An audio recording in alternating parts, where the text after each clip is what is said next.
The ayes are 68, the nays are 30. The bill is known as promesa, Spanish for promise, but there are no commitments for extra cash to help Puerto Rico deal with its crippling debt. The island, which defaulted on debt multiple times, owes $70 billion in traditional bond debt, a situation Puerto Rico's governor has called a financial death spiral. But the bill does protect Puerto Rico from lawsuits and offers the island a much-needed path to end a decade-long crisis. We have an opportunity to help Puerto Rico in the face of this crisis and prevent a taxpayer bailout by passing the responsible bipartisan bill before us. This bill won't cost taxpayers a dime, not a dime. What it will do is help Puerto Rico restructure its financial obligations and provide much-needed oversight to put in place needed reforms.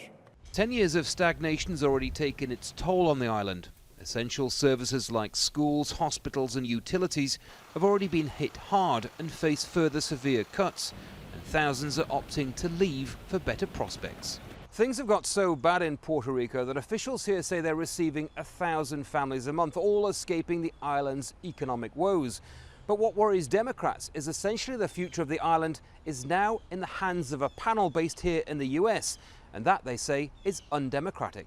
Puerto Rico is a territory of the US and isn't given the same legal protections as US cities that have faced similar financial problems.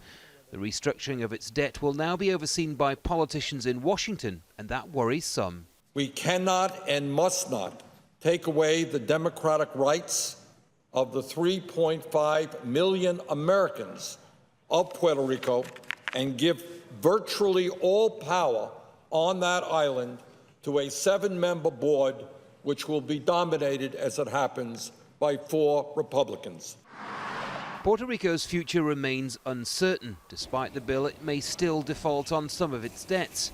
And for thousands, the only choice is to move and hope for a brighter future. Andy Gallacher, Al Jazeera, Kissimmee, Florida.